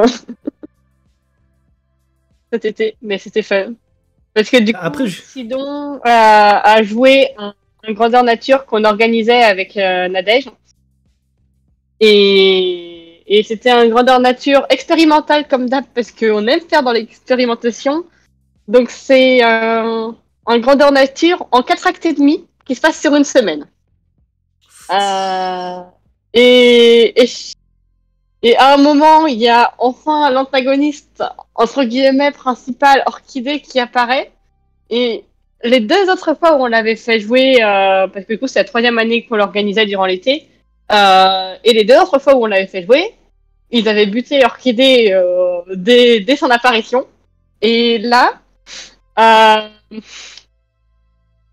ils l'ont laissé vivre. Ah Et, merde. et c'était pas prévu. Et du coup, Nadège s'est retrouvée, parce que c'était Nadège qui incarnait Orchidée, et elle s'est retrouvée à devoir improviser. Enfin, improviser, on avait prévu que c'était possible qu'un jour ça arrive, mais surtout, ils l'ont laissé vivre jusqu'au bout.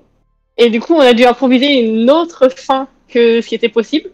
Et tout le monde a géré. Et lorsqu'à la fin, on leur a dit que vous savez que les deux autres groupes, ils ont tué Orchidée dès le début. Et c'est là en mode ah, oupsie. Oui, C'est ça, c'était beaucoup trop bien, je confirme. c'est ça que je trouve fascinant, c'est justement les œuvres. Alors, on parle d'écriture, mais ça peut être dans plein de cas différents. Mm. Les œuvres où tu vas pouvoir casser un peu ce qui est prévu. J'aime bien. Dans certains jeux vidéo, tu peux faire ça. Bon, souvent, malheureusement, ça fait bugger le jeu.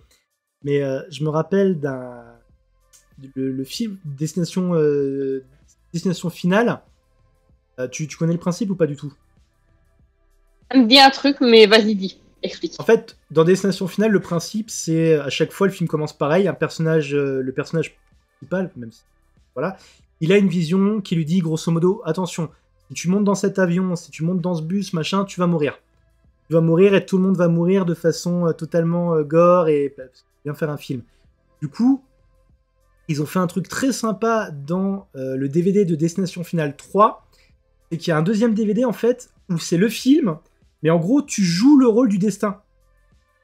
C'est-à-dire que par exemple, tu peux choisir que au lieu par exemple, au lieu d'aller dans le manège, il va tous les tuer alors que Lana a eu la vision, tu vas jouer le dessin, tu vas dire ah bah non finalement ils vont pas pouvoir aller dans le manège, mais du coup t'as aucun mort. Et du coup le film reprend mais avec aucun mort. Et en plus ça donne un truc super marrant, genre je crois que la nana, l'héroïne, elle devient maître d'une secte parce que justement comme elle a des visions. Mais j'ai trouvé le principe vraiment génial quoi. En fait c'est un peu comme si le film était un jeu de rôle et que toi tu étais le maître du jeu du coup. Mm. Et bah, c'est aussi le principe un peu des livres dont vous pouvez être le héros en fait. Bah oui. Mais c'est génial quand l'œuvre en elle-même te permet de pouvoir le faire. Oui. Mais c'est encore mieux lorsque tu es 100% livre, c'est-à-dire que dans un livre dont tu fais le héros ou dans un jeu vidéo, et ben il y a quand même ce qui a été prévu par l'auteur dans le livre pour d'en être le héros. Il n'y a pas 10 000 Oui, possibilités. effectivement t'es quand même limité. Et du coup, bah, le grandeur nature, c'est vraiment quelque chose que j'adore et j'en ai fait un récemment aussi. Parce que autant le jeu de rôle sur table, j'aime moyen. Enfin, j'adore le principe, mais j'arrive pas à accrocher, j'arrive pas à me mettre dans la peau d'un personnage, etc. Donc j'ai arrêté. Autant le grandeur nature et être durant une journée ou plusieurs jours un personnage, genre là c'était un troll, ça j'adore. Et du coup, bah, on a pu totalement casser le jeu déjà de base. Et en plus, on a influé sur les opus suivants. Parce qu'on a tellement foutu la merde qu'on a tellement irrité les esprits que dans les opus suivants, ils vont se souvenir que nous, on a fait une queue de gobelins qui arrivait durant un rituel de la vie au niveau de l'hôtel et que ça a foutu la merde. Oupsie. Et là, j'imagine la personne qui gère le truc scénaristique qui a. Putain. Ah, mais totalement, surtout que là, c'était un immense GN. Enfin, immense, non, parce que c'est un mini GN pour comparer à ce qui se fait réellement. Mais il y avait plus d'une centaine de joueurs, une vingtaine de PNJ, et les orgas étaient 20, 25, je sais plus, mais bref, c'est quand même une grosse organisation. Oui, c'est déjà. Et par rapport nous, à une partie de jeu de rôle sur table, c'est quand même un autre. Ah, mais c'est ça. Pour moi, c'était immense. Pour les autres, c'était là en mode, mais non, mais ça, c'est un petit GN. Un grand GN, c'est lorsqu'il y a 1200 personnes. Et c'est là en mode, mais non. Mais bref, et du coup, on était 7, toute la tribu des Trois Champs de Soleil à vouloir faire un élevage de gobelins et à foutre la merde durant 2 jours. Et c'était très fun. Après, c'est aussi où tu vois comment réagit. Alors, c'est aussi un maître de jeu pour du grandeur naturelle?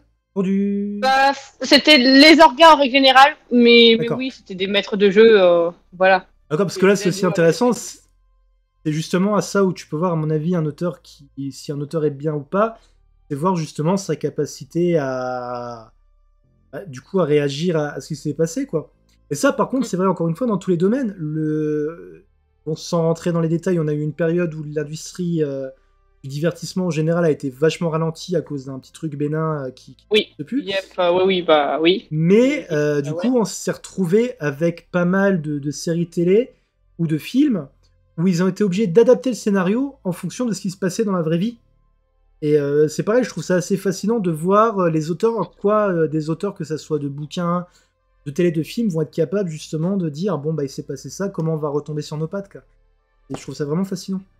Ah, mais toujours, toujours, toujours. Et honnêtement, les orgas qu'on a eu sur Totem, qui était du coup le nom de ce grandeur nature, ils ont assuré.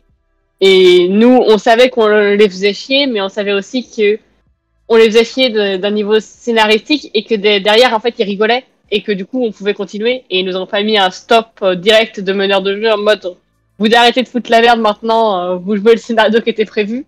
Et ils nous ont plutôt mis un stop RP en butant quelqu'un qui n'avait absolument rien fait pour nous punir. Et, et une fois qu'on a fait le débrief, il était là en mode mais c'est génial ce que vous avez fait. Enfin, les esprits vous détestent, mais ça c'est une autre histoire. Oui, ça aurait été des ça aurait été des mauvais joueurs, ils auraient simplement dit. Et là, tout d'un coup, une comète s'écrasa sur la planète. Fin. Ah, c'est ça, surtout que ça aurait très bien pu être ça parce qu'on avait une étoile rouge dans le ciel et on cherchait, on cherchait à savoir pourquoi elle était toujours dans le ciel. Et ça aurait pu être une comète rouge qui s'approche pour s'écraser sur le Val, mais pas du tout. Et c'était cool. J'ai D'ailleurs, eu on une sait toujours pas exactement frustration. ce qu'elle fait là. Mais bref. J'ai eu une frustration un jour sur une partie justement d'IDR sur table, où à mon avis c'est parce que l'auteur, enfin le maître de jeu savait pas où aller, mais en gros il avait buté tous nos personnages. Pierre tombe, vous êtes tous morts. Ouais bah c'est un peu ça. En gros on arrive et tout content, et puis il fait bon bah en fait ce qui s'est passé hors jeu c'est que vos personnages sont morts. Et moi j'étais là en mode mais, attends, moi c'était ma première, ça a été d'ailleurs c'était ma seule campagne de jeu de rôle, mais j'étais là en mode mais attends, nul en fait. Moi, je me suis amusé, je me suis éclaté à créer mon personnage. Pas forcément bien, vu qu'à mon avis, en plus, à l'époque, j'étais pas forcément un auteur ouf, pas que je le sois maintenant non plus. Mais je trouve ça naze quand un auteur est pas capable. Une faille s'est ouverte et le monde entier a été englouti. Ouais, non, c'est méga frustrant. Hein. En référence au jeu de rôle qu'on a fait du coup cet été où il y avait une faille. Oui, oui, oui, on aurait pu faire ça, mais non. Mais ouais. Alors écoute, j'ai une petite idée. Vas-y. Avant de finir, je propose un espèce de petit jeu qui va être une variante. Du. Qui va même pas être une variante du début en fait. On va prendre un scénario. Tu vas devoir me trouver un film ou un scénario que tu as vu qui est mauvais. Et on va essayer de faire ce que toi tu aurais fait pour que ça finisse mieux au niveau, à ton avis, de comment toi tu l'aurais fait. Est-ce que ça te va? D'accord. Je veux bien essayer. Alors, un scénario que tu trouves particulièrement mauvais. Ou une fin qui t'a déçu que toi t'aurais écrit autrement. C'est là que c'est compliqué. Parce que ça fait un certain temps que j'ai pas pu lire et je regarde assez peu de films en règle générale, donc c'est sur le principe je suis pour, mais sur la forme je sais pas trop quel machin. Alors on a Nadège qui nous Je dit. disais que c'était nul, enfin que c'était nul pour les. Bah, en même temps, j'avoue que je prends un peu de cours, c'est un truc que je viens d'improviser, mais t'as Nadège qui me dit un truc intéressant, qui me dit le Hobbit. Le film du Hobbit. Vite avec les bouquetins. Je vois même pas duquel tu parles, Nada, je suis désolée. Elle va m'incendier. Bon, tant pis, ce jeu est un epic fail. C'est pas grave. Pour le faire. C'est pas grave. En plus, un truc qui se prépare en amont, normalement. Mm. Alors, On va repartir sur les passions. Est-ce qu'il y a quelque chose que tu veux rajouter justement sur ton univers, ta méthode d'écriture ou ce genre de choses? Euh, ouais, c'est compliqué à dire parce que bah, disons que moi j'écris de la science-fiction, enfin d'anticipation du coup, plutôt. Donc forcément ça reflète plein de choses de notre univers et c'est plutôt politique en vrai ce que j'écris, bah, surtout du coup Homo Omnilupusat là qui est derrière, où j'ai littéralement des personnages qui sont pactivistes, c'est-à-dire terroristes pour la paix, et d'autres enfin, qui sont de plein de camps politiques différents justement, et c'est aussi tout le concept de l'intrigue. Euh, et ouais, je sais même plus où est-ce que j'allais en disant tout ça. Et du coup, tu t'inspires de faits d'actualité ou c'est juste quand tu dis politique, c'est très global? Je dirais que c'est très global, mais en fait, j'ai écrit des choses et après coup, je me suis rendu compte que ça reflétait vraiment notre société et notre monde sans pour autant que c'était prévu à la base que ça fasse référence à ça. Ouais, tu veux dire que tu as été influencé involontairement en fait.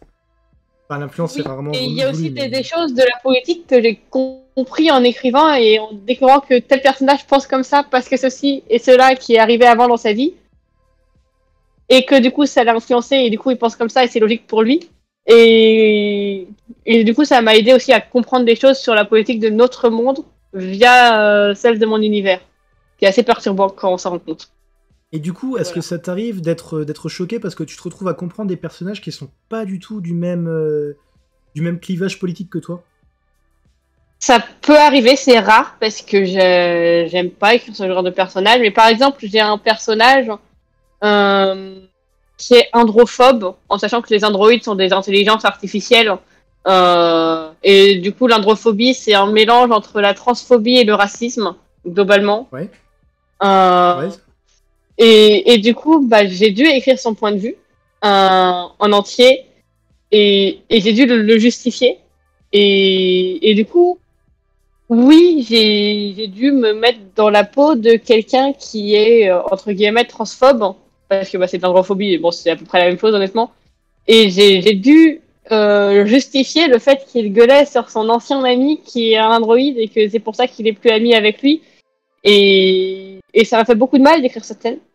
Et en même temps, bah, j'ai compris comment il pensait, et du coup, j'arrive mieux maintenant à, à m'exprimer, on va dire, face à des personnes qui pourraient me dire ça dans la vraie vie, parce que j'ai eu cette expérience d'être dans la peau d'un personnage transphobe, et que du coup, je sais comment il fonctionne, et donc je sais quels arguments vont fonctionner sur ce type de discours. Parce qu'après, Mais c'est compliqué. il y a un truc qui justement pourrait être compliqué, c'est qu'on pourrait se dire, bah, pour écrire un personnage qui pense de la merde, il suffit de lui donner des justifications de merde. Mais non, parce que si tu fais Ah ça, non, en non, non. fait, tu crées un personnage de merde tout simplement. Mais pas un personnage Oui. de merde dans le sens où c'est une personne qui a des mauvaises convictions. Simplement parce que c'est un personnage qui est mal écrit. Mm. On se retrouve avec le cliché du méchant, c'est bonsoir, Sakatambo. Sac à bambou, pardon. Sac à bambou. Et ça, tu peux pas. T'es obligé en fait t'es obligé pas d'approuver ton personnage, mais du coup, t'es vraiment obligé de chercher les trucs vraiment dark et vraiment Mm. compliqués, quoi. Voilà, et même lui, c'était même pas vraiment dark ou quoi, mais c'est. Enfin, c'était compliqué quand même d'écrire une scène où il gueule sur son ami androïde, enfin ex-ami du coup, mais c'est extrêmement compliqué, surtout qu'il était pas tendre avec lui. Et en même temps, bah, je suis contente de l'avoir fait et voilà. Bah, Mais ce qui est j'avoue, moi, chiant, c'est que perso. du coup, comme ça, c'est des nouvelles qui servent en fait de background pour faire ensuite un jeu de rôle après, même si je l'ai jamais fait jouer encore parce que c'est compliqué de trouver 21 joueurs qui. Bref, voilà. Bah, j'ai pas la fin. Je ne sais pas si à la fin ce personnage est encore androphobe ou pas. Et ça me Ah frustre oui, d'accord. énormément. J'ai besoin de savoir s'il a arrêté d'être androphobe, s'il a appris de ses erreurs ou si. Enfin, ça me frustre de pas avoir la fin. Et en même temps, j'aime beaucoup le fait que ce soit du coup un truc totalement ouvert et où on ne sait pas comment se résout l'histoire et où on peut choisir. Alors, Voilà. petite question. Est-ce que tu as des tropes scénaristiques? Donc, des tropes scénaristiques, on va dire, pour simplifier, c'est un peu des clichés que tu as du mal à. Que t'aimes pas trop? saoulent un peu, que ce soit dans une œuvre ou des trucs que toi-même tu veux éviter d'écrire? Déjà, pour commencer, je me réveille en retard, je m'appelle Summer, j'ai les cheveux blonds et après, je rentre sans faire exprès dans le bad boy du lycée et oh, ce qu'il est beau! Et oh, une romance! Déjà, pour commencer, ça, c'est... Voilà, j'aime pas. Je crois que ça s'est Est-ce sorti. est-ce qu'on peut ajouter la variante du je suis un vampire de 300 ans, mais j'ai un peu un corps d'humain. Oh, une Jeannette de 15 ans. Je suis vraiment amoureux. On peut ajouter An- cette variante. Y a pas de Angel, si problème. tu nous écoutes. Ouais, non, c'est vrai qu'il y a Ouais. des trucs, c'est. Il faut plus. Il faut plus. Alors, Non, non, il y a moi, des trucs qui sont plus. moi, personnellement, j'ai un trope avec lequel j'ai du mal et qui est pourtant des tropes les plus utilisés. C'est le trope du personnage qui est un véritable connard, mais il va prendre tellement cher dans les dents et il va tellement souffrir qu'à la fin, en quelque sorte, il a sa rédemption. Il y Ouais, je a, vois ce que tu veux dire. il y a une série, alors je vais pas vous dire laquelle c'est pour éviter de vous spoiler, mais en gros, il y a une série où il y a un personnage qui est raciste à mort et c'est un des seuls survivants. Mais comme il a été blessé et tout, à la fin de la série, t'es censé dire oh bah c'est pas grave, c'est tonton Roger, il est juste un peu raciste, on lui en veut pas. Enfin, c'est pareil, c'est le genre de Oui, trope non, avec lequel non, j'ai non, on beaucoup de lui en veut mal. quand même. Et Ouais. c'est dur, c'est dur quand t'écris parce que justement, quand t'es comme ça, tu dis bon bah si j'écris un perso connard, à la fin il va lui arriver une grosse saloperie. Mais le problème c'est que si vraiment tu te retrouves dans le cas de figure où c'est tes personnages qui disent quoi écrire et non plus toi qui choisis, bah au final tu peux pas forcément, tes persos sont pas forcément punis. Mm. Bah oui. Mais en même temps, j'ai envie de dire, c'est aussi souvent le cas dans la vie en règle générale que Oui, les méchants sont rarement punis, malheureusement. Donc, est-ce est-ce normal que tout le temps, dans tous les textes et représentations qu'on a, et bah à la fin, c'est toujours le bien qui triomphe et le mal est puni et éradiqué. Non, déjà, qu'est-ce que le bien, qu'est-ce que le mal pour commencer? Et en plus, voilà. après justement, là c'est peut-être un point où je suis pas forcément d'accord avec toi, c'est que quand tu écris une histoire, sauf si effectivement tu as vocation à faire quelque chose qui est très très réel, je pense que justement dans une histoire tu as des codes, des codes. Tu peux pas écrire la réalité pour faire une bonne histoire, je pense. Pas dans la forme en tout cas. Oui et non. Je vois ce que tu veux dire. Mais en même temps, justement, c'est aussi intéressant de, de développer l'inverse. Par exemple, les bad endings sont très intéressantes aussi. Et pourtant, ça rentre pas dans les codes du à la fin, le méchant, il est puni. Oui, bien On va sûr, aller mais t'as quand très même, simpliste. t'as quand même une fin en gros. Genre t'as une fin parce que tes persos principaux ont été tués ou quoi, mais c'est très rare que t'aies un bouquin où à la fin le statu quo n'a pas été modifié d'une façon ou d'une autre. Alors qu'effectivement, dans la réalité, Bah oui. les méchants sont présidents de la République ou se font passer pour des personnes gentilles. Enfin, tu vois, t'as des codes que tu peux pas utiliser dans la réalité. T'es obligé de créer comment dire, des enclos à histoire, on va dire, de façon à ce que ton histoire ait quand même une fin. Je pense que c'est le cas dans le cas des nouvelles, des romans, etc. Mais que justement, il faut réussir à trouver de nouvelles formes pour pouvoir explorer plus loin la façon de raconter.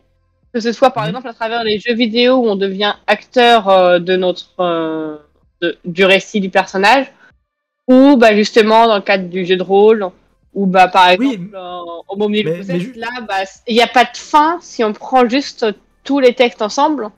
Il n'y a pas de oui, fin mais et la fin est pas justement, ouverte. Mais voilà. tu parles de jeux vidéo par exemple, mais au final, ça reste entre guillemets une prolongation de l'histoire. Je veux dire, les œuvres qui s'arrêtent totalement, donc où il n'y a pas de suite, pas de trucs. À la rigueur, certaines séries télé qui sont annulées, et encore, mais c'est très rare les œuvres qui se terminent, où tu te dis, bon bah voilà, je vois qu'on a eu un contexte de début, on a eu des péripéties, mais il n'y a pas de fin en fait. Tu vois ce que je veux dire? C'est très Oui, rare. oui. Les séries qui sont annulées la plupart du temps, c'est super frustrant. Pourquoi? Parce que ça finit sur une non-fin. Et le fait de pas avoir Ah de oui. fin, c'est quand même clairement, surtout si t'as appris à t'intéresser aux personnages, c'est clairement frustrant de pas savoir ce qui leur arrive, même s'il doit leur arriver une mauvaise chose en finale. mais le fait de pas savoir ce qui leur arrive, c'est très frustrant.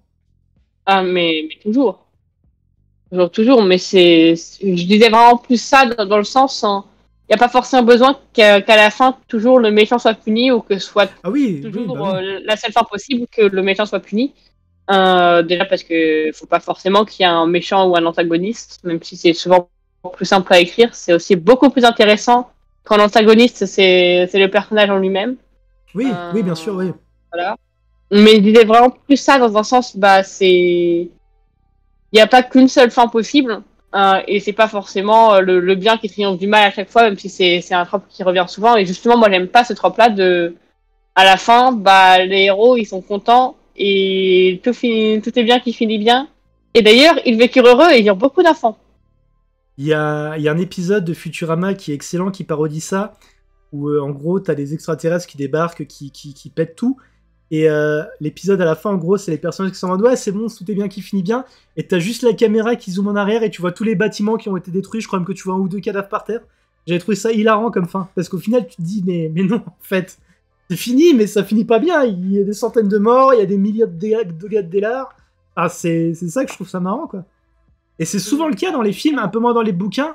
Mais le nombre de films catastrophes qui finit avec le héros qui est en mode bon bah voilà, j'ai sauvé ma famille, j'ai sauvé le chien, mais tu penses pas à toutes les centaines et centaines et centaines de personnes qui eux sont morts, quoi. Donc au final non, c'est pas une happy ending.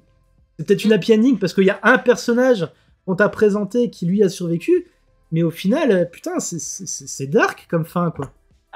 Mais totalement. Et ça c'est quelque chose que j'aime beaucoup et que j'ai envie de développer, c'est de faire justement comme ça des fins entre guillemets happy ending où on a l'impression que ça l'est du point de vue du personnage et après avoir un autre récit qui te montre un autre personnage et qui pourrait s'arrêter à n'importe quel moment parce qu'il meurt et Oui, qu'il oui, est mort à la fin ouais. de l'autre et voilà et ça tu vois ça revient sur le côté un peu la fin qui est pas finie mais justement ce serait pour montrer que cette personne-là elle a pas eu la chance de vivre et que pouf elle avait prévu plein de choses dans sa vie, mais que tel événement provoqué par un autre Gugus derrière, a dit que non, toi tu vas mourir et fini. Alors, Et ce serait juste, frustrant pour le lecteur de pas avoir la fin de son histoire à lui, mais sa fin c'est un truc qui sort de nulle ouais, part. parce que malheureusement, il avait pas le luxe d'être l'antagoniste principal. Bah écoute, c'est marrant que tu Voilà. parles de fin parce que mine de rien, on arrive à la fin de l'émission. On avance beaucoup, oui. Ouais. Honnêtement, Ouais. là, je mets entre guillemets un stop simplement pour éviter que la vidéo soit de 4 heures. Mais de scénario, Pas, oui. création de scénario, tout ça, je pourrais en parler pendant des heures, c'est un truc qui me passionne. Mais Je pareil, pense mais que je crois qu'il est 22h, je suis totalement d'accord avec toi. Voilà. Est-ce que tu as un dernier mot à ajouter? Soyez fiers de vous. Voilà. J'ai pas grand chose de plus à dire. Voilà. Bah écoute, je pense que c'est très bien comme mot final. Moi je vous dis à plus tard dans la semaine pour du stream. Alors pour ceux qui découvrent la chaîne avec C'est quoi tes pronoms, je fais aussi du jeu vidéo. J'en profite pour dire, là il y a un message de pub sur le chat. Alors je suis désolé, pour être honnête, c'est un truc que j'utilise même plus. Je sais juste pas comment le désactiver, donc faites pas attention. Ne cliquez pas si vraiment vous voulez. Ne cliquez pas, tout simplement. Donc je vous retrouve dans la semaine peut-être pour du stream de jeu, mais c'est pas sûr puisque je vais avoir du monde chez moi. Mais sinon, je vous dis normalement rendez-vous la semaine prochaine pour C'est quoi tes pronoms. Et puis je vous dis à très bientôt. Des bisous à tout le monde, c'est consenti, et chaton, je t'aime. A plus.